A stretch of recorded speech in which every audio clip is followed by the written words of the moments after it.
பேத்தி postmortem report வெளியே பத்திரிகையாருங்க wait பண்ணுறாங்க. போய் காமிச்சிட்டு எப்படி செத்தான்னு சொல்லுங்க. நோண்டி நோண்டி கேட்பானுங்க. ரிப்போர்ட்ல உள்ளது மாதிரியே சொல்லணும். என்ன இருக்கு? ஒண்ணுமில்ல, நேத்து உங்க பேத்தி நல்லா குடிச்சிருக்கு. ஊர்ல எல்லாம் அவகாசம் அதிகம் போல. அப்படியா? இல்ல, இங்கே நேத்தி 3 பசங்களோட. நான் சொல்லல, மெடிக்கல் ரிப்போர்ட் சொல்லுது. உண்மையதான் சொல்லணும். எந்திரிங்க.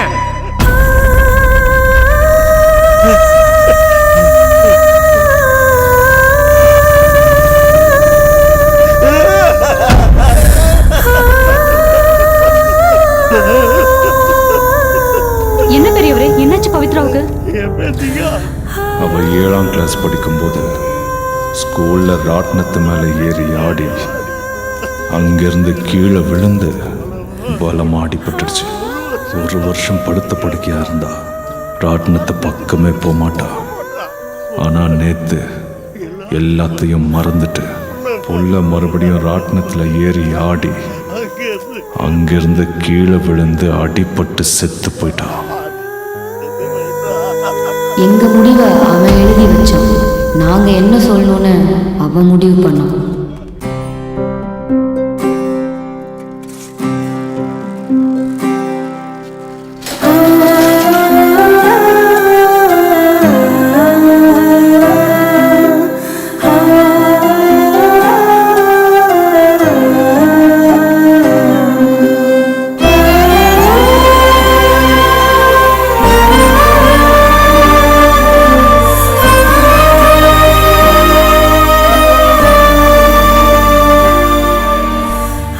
பிரச்சனை என்னமா? அவ கஷ்டப்பட்டு படிச்சு ஸ்டேட் பஸ் எடுத்தா தான் சார் இங்க பிரச்சனையே. எங்களை மாதிரி ஆளுங்கெல்லாம் இங்க படிக்கிறதே பிரச்சனை தான் சார்.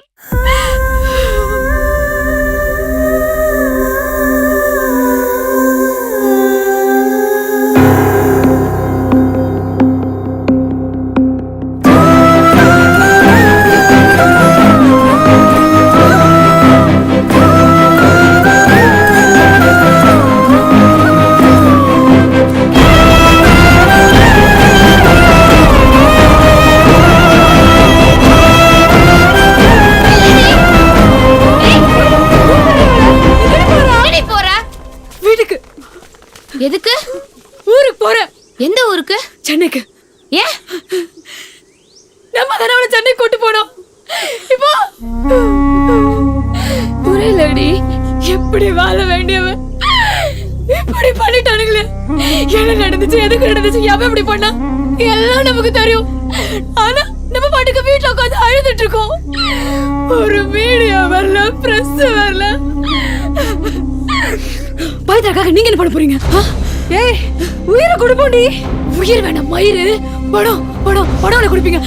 காசு எவ்வளவு வேணும் கொடுப்பீங்க? வேணாம் சொல்லு. இது வச்சு நீ என்னடி பண்ண போற? பசங்களுக்கு ஒரு பிரச்சனை மட்டும் மச்சா மம்மனு 10 பேர் உடனே சேர்ந்து அடிக்க போறானுங்களே. இதோ பொண்ணுங்களுக்கு பிரச்சனை, நம்ம மட்டும் வீட்டுல உட்காந்து அடுப்பு வந்துடுவா. நம்மளும் திருப்பி செய்யணும். ஆமாண்டி, ஆமா. அவனை குத்தி கொல்லணும், ஏதாவது செய்யணும்.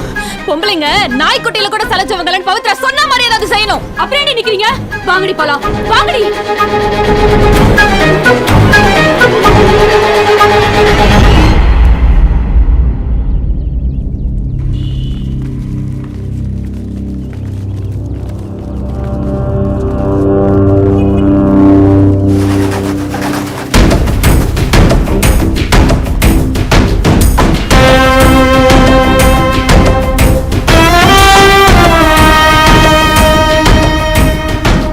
கோட்டை சுற்றி கேமரா. எங்களுக்கு உதவ யாருமே இல்லை. ஆனால் அன்னைக்கு எங்களுக்கு கூப்பிடாமலே வந்து உதவுனது மழை.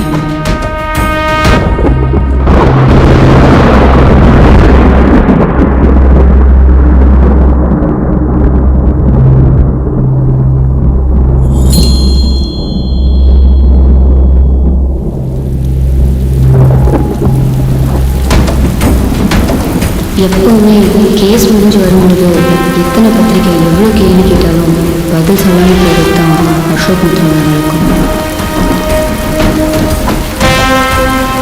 அன்னைக்கு நாங்கள் பண்ண முயற்சி எங்கள் முதல் பயிற்சியாக கூட இருக்க முடிவு பண்ணோம்.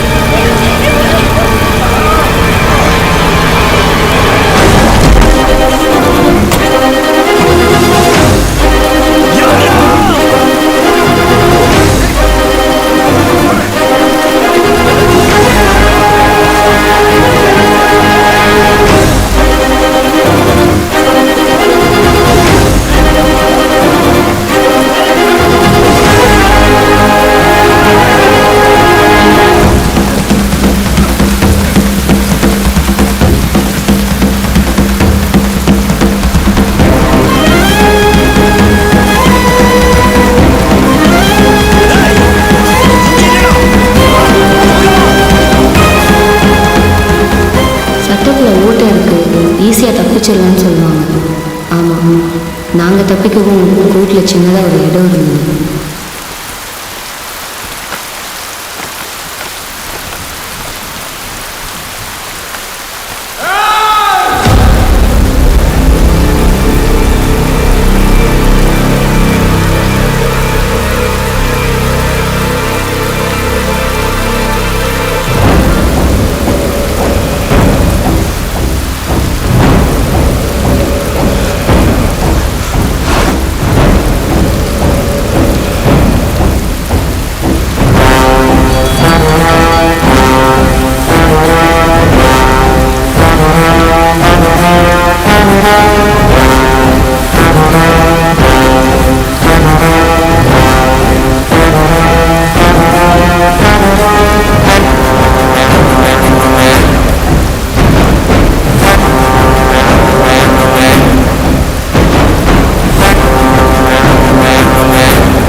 மொத்த மிருகக்கூடத்துக்கு நடுவில் அந்த செகண்ட் மனுஷனாக வாழ்ந்த ஒரு ஆளை பார்த்தோம்.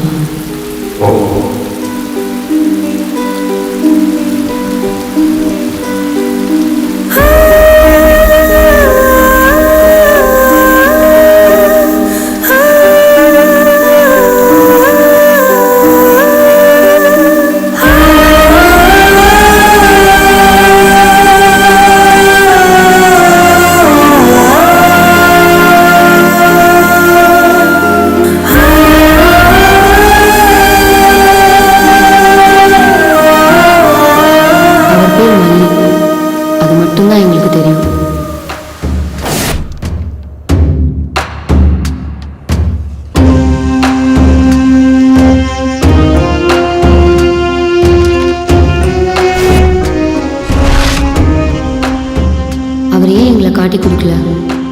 அந்த மனுஷனை தேட ஆரம்பித்தோம். அவர்கிட்டயே உதவி கேட்கலான்னு முடிவு பண்ணோம். அலைஞ்சு திரிஞ்சு எப்படியோ அவரை கண்டுபிடிச்சிட்டோம். ஆனால் தனியாக பேச முடியல.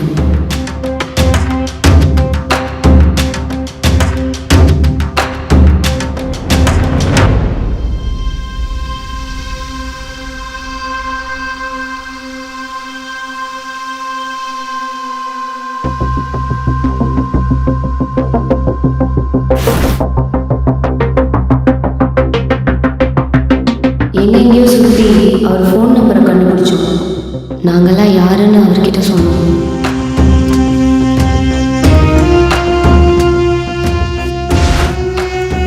போன மாசம் ஜூனியர் விகடன் இருக்கு.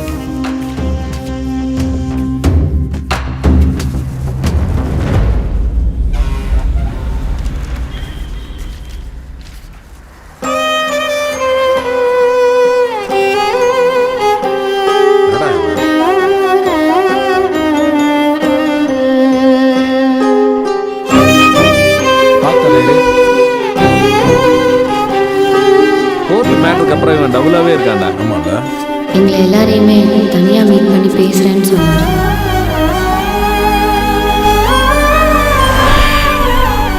இவ்வளோ பெரிய ஆளை எதுக்கணும்னா யார்கிட்ட உதவி கேட்கறது? உண்மையை வீட்டில் சொல்லி ஹெல்ப் கேட்கலான்னா இதை தடுத்து நிறுத்துற சூழ்நிலையிலையும் மனநிலையிலையும் தான் எங்க குடும்பம் இருக்கு. அவளுக்கு கூட பிறந்த அண்ணனோ தம்பியோ இருந்திருந்தா எவன்டா இப்படி பண்ணதுன்னு கத்தி எடுத்துட்டு வந்திருப்பான். அவ குடும்பத்துல யாருமே இல்லையே. ஃப்ரெண்ட்ஸ், பொம்பளை பிள்ளைங்க, நாங்க தானே வரணும். வந்தோம்ல, செஞ்சோம்ல. முதல் தடவை அவன் சரியா மாட்டல. பாத்திருப்பீங்களே பேப்பர்ல, பத்திரிக்கையில நல்ல கொட்டை எழுத்துல பிரபல அட்வொகேட் அசோக் மித்ரன் கொலை முயற்சின்னு. அது நாங்க தான். மல்லியன் எனக்கு மீட் பண்றதா சொல்லியிருந்தாங்க. பிசிஓல இருந்து ஃபோன் பண்ணிருந்தோம். ஆனா சின்ன டவுட் இருந்தது. யாரை நம்புறது? வேற வழியே இல்ல. யாரையாவது நம்பிதானே ஆகணும். நம்பணும். ஆனா மாட்டிக்கிட்டோம். நான் உங்களுக்கு தங்கச்சி இருக்கானா? இருக்காமா? எங்களெல்லாம் உங்க தங்கச்சி நினைச்சு விட்டுருங்கண்ணா. நீங்க யாரு என்னன்னு தெரியல.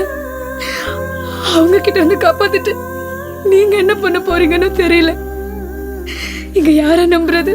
அதான் நடந்ததெல்லாம் உங்ககிட்ட சொல்லிட்டா கொஞ்சமாவது மன்னிச்சு விட்டுருவீங்களேன்னு. இந்தாங்கண்ணா, இதை வச்சுக்கோங்க. எங்களுக்கு காட்டி கொடுத்துறாதீங்கண்ணா.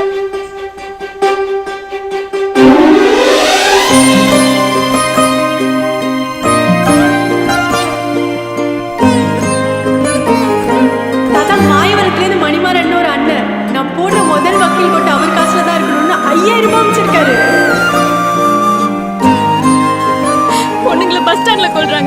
போலீஸ் ஸ்டேஷன்ல கொல்றாங்க, நல்ல கூட்டமா இருக்கிற இடத்துல தான் கொல்றாங்க. அப்படி கொல்லும் போது பப்ளிக்ல இருந்து ஒருத்தன் வந்து தடுத்து அந்த பொண்ணு பொழைச்சிட்டான்னு ஒரு நியூஸ்ல கூட வந்தது இல்லைண்ணா. மகாராஷ்டிரால ஒரு பொண்ணு கொல்லும் போது மாடு வந்து தடுத்துச்சு. மயிலாப்பூர்ல ஒன் சைட் லவ்ல ஒருத்தன் குத்தும் போது நாய் வந்து தடுத்துச்சு. அதனால மனுஷங்க வெறும் வேடிக்கை மட்டும் தானா பாக்குறாங்க. நம்ம நாடு நாசமா போறதுக்கு காரணம் இந்த மாதிரி வேடிக்கை பாக்குற ஒரு சில நல்லவங்க தான் காரணம்னு சொல்றாங்கண்ணா. அப்படி வேடிக்கை பாக்குறவங்க கிட்ட போய் எங்களை காப்பாத்துங்கன்னு சொல்லி கெஞ்ச முடியலண்ணா. இனிமே வேடிக்கை பாக்குறவன் வேடிக்கை மட்டும் தான் பாக்கணும். ஏன்னா நாங்களும் குத்துவோம், எவனும் கேட்க கூடாது. சம்பந்தம் இல்லாம இந்த பூமியில யாரும் அவ்வளவு ஈஸியா சந்திக்க முடியாது. என்னோட வேண்டுதல் எல்லாம், என்னோட ஆசையும் என் தங்கச்சி நல்லபடியா இருக்கணும் தான். நான் இல்லாம எந்த ஒரு நல்ல விஷயமும் நடந்துடக்கூடாதுன்னு ஒரு பேராசை. என்னைக்கு நான் இருக்கணுமோ அன்னைக்கு நான் இல்ல. அந்த ஒரு நாள் என்கிட்ட இருந்து மொத்தமா மல்லி அடிச்சுட்டு போயிட்டான். மண்டை காஞ்சு சாமி எல்லாம் திட்டிருக்கேன். இப்பதான் தெளிவா புரியுது. அவன் என்னோட ஒரு தங்கச்சியை காப்பாத்தினான். ஆனா இங்க எனக்கு 10 தங்கச்சியை காப்பாற்ற வேண்டிய வேலை இருக்கு. அதானே, சும்மா எல்லாம் சுத்த விட மாட்டான் ஆண்டவன். ஏய், முதல்ல உங்களுக்குலாம் ஒரு கைத்தட்டல், ஒரு சல்யூட். உங்களை மாதிரி ஊருக்கு 10 பேர் கிளம்புனீங்கன்னா எவன் உங்களை கத்தியால குத்துவான்? நீங்க எல்லாம் உங்க ஃப்ரெண்டுக்காக தானே வந்தீங்க. நானும் என் ஃப்ரெண்டுக்காக தான் வந்தேன். பள்ளி என் ஃப்ரெண்டு. இங்க காளைங்களுக்கு மட்டும் கொம்பு இல்ல, மான்களுக்கும் கொம்பு இருக்கு. கிளையா சும்மா குத்தி கிழிச்சா கண்ணா பின்னான்னு கிளியும். உங்க பவர் தெரியாம இருக்கானுங்க. அண்ணே, உங்களை நம்பலாமா அண்ணே? அண்ணன் ஆசையா கூப்பிட்டாலே நான் அழுதுருவோமா? அண்ணன் சொல்லி உங்க பிரச்சனை எல்லாம் சொல்லி இருக்கிறீங்க. சும்மா விடுவேனா?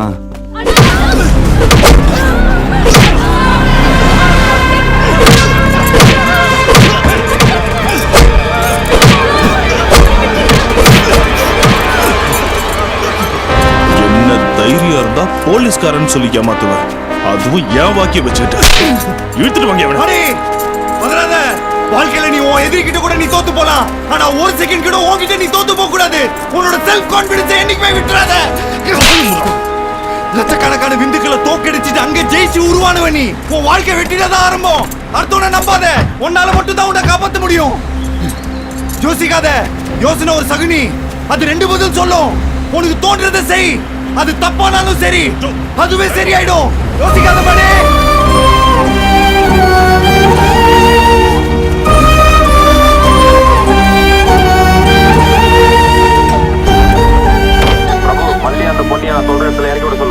Okay sir.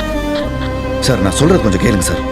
Sir please sir. நான் வித்தை ஏதாவது காட்ட நினைச்ச உன்னை என்ன வேணா பண்ணிக்கன்னு டிபார்ட்மெண்ட்ல சொல்லிருக்காங்க. Please sir. நான் சொல்றது 2 மினிட்ஸ் கேளுங்க சார். Please sir. சார் இது வேற பிரச்சனை சார். ஆமாண்டா, நைட்ல இருந்து ஒரு சின்ன டென்ஷன். வாக்கி டாக்கி ஒருத்தன் திருடிட்டு போயிட்டான். சார், நான் திருடல சார். ஏய், திருடலையா? அக்யூஸ் மாட்டிக்கிட்டான். டிஜி வரிசையில் இருக்கிறதா அவசரமா போயிட்டு இருக்கேன். என்ன சொல்றத புரிஞ்சிக்கவே மாட்டேன்றீங்க. நான் அவ்வளவு என்ன சொல்ற நீ?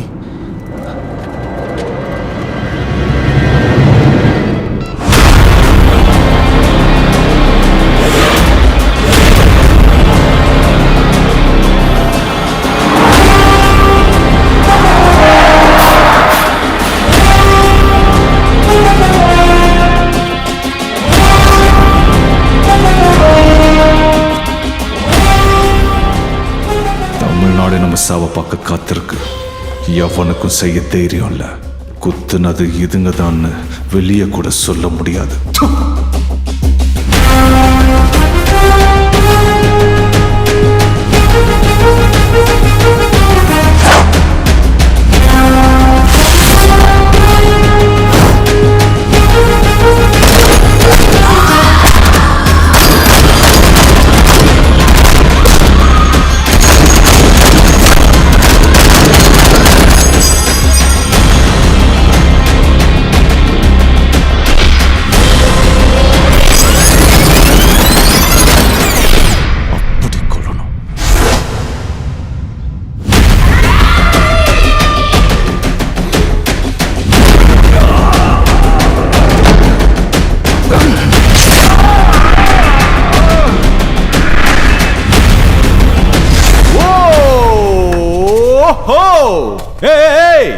உங்க ட்ரீம் வேற லெவல்ல இருக்கு. ஹலோ, சொல்லு ரவி. அவன் முட்டிய கழட்டி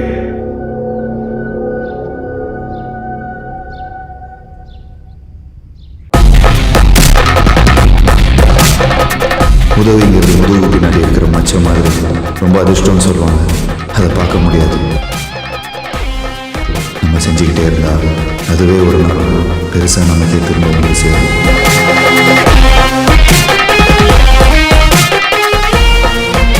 என்ன வேணாலும் சொல்லுங்க, நான் செய்கிறேன்.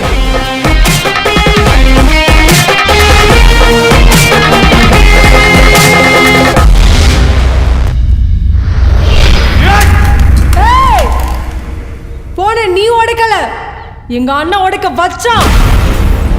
டேய், அவன் போட்டோ இருக்கா பார்க்கணும். பாக்கணுமா? உன் போட்டோக்கு மாலை போட நேர்லயே வராரே, பாத்துக்க. மொத்தம் எத்தனை பேர் இருக்கீங்க? மொத்தம் 12 பேர் இருக்குண்ணா. 12 பேரா? பத்தாது அதெல்லாம் சும்மா. 12 பேர் தான். ஆனா ஒவ்வொருத்தனுக்கு 2 கை இருக்குல்ல, மொத்தம் 24. ஒரு கீறு முடியாதா?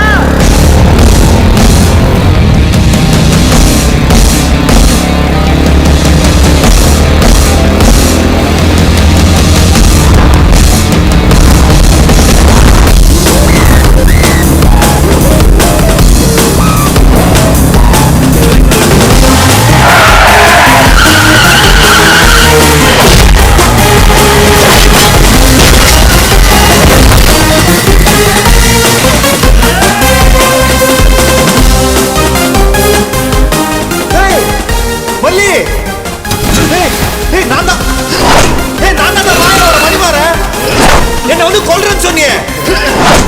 இங்க பாரு, இங்க உன் கூட ஒரு டீ சாப்பிட நினைச்சிட்டு இருந்தேன்.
ஒரு சின்ன ஹெல்ப் பண்ண, அதுக்காக உயிரை கொடுத்து ஹெல்ப் பண்ணிட்டியே.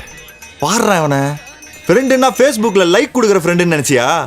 ஃப்ரெண்டுன்னா லைஃபே கொடுக்கணும்டா. சரி சரி சரி.